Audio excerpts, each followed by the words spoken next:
I made this decision out of principle and out of a duty to protect and defend the Constitution. I feel that in my bones, and I will stick to that regardless of what it does to me politically, because this is bigger than politics.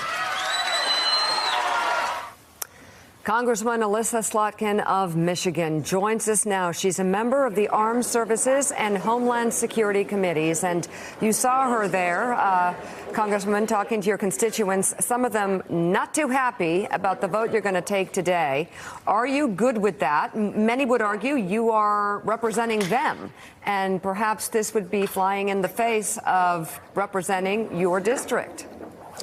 Yeah, I mean, listen, I knew it was going to be controversial when we came out and started, realizing that this is the way I was going to go.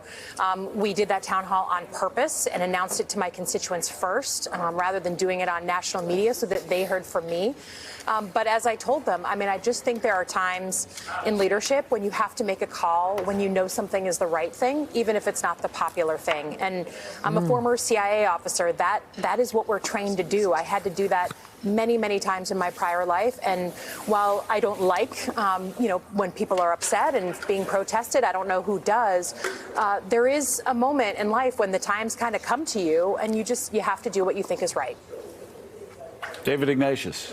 Congressman, that little clip from your district seems like one of the profiles in courage in this story. But I want to ask you, what are you going to say to people in your district who are not yet convinced that Donald Trump should be impeached after today's vote? How do you explain them? How do you teach them and educate them that your view is right? Well, listen, I think, we've seen that people tend to be pretty polarized about this. I do think there's a group in the middle that is still kind of trying to figure out what is right and what is wrong here and kind of what makes sense.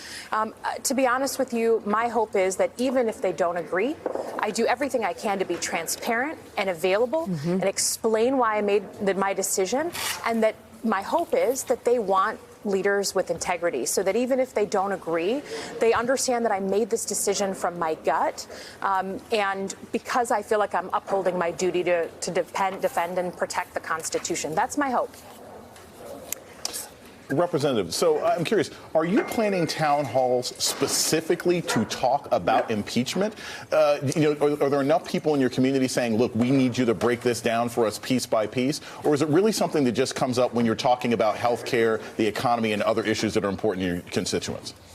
So, we do town halls pretty regularly. To be honest, since I came out in mid-September supporting an inquiry, we've done 5 town halls, and that's probably more than our average.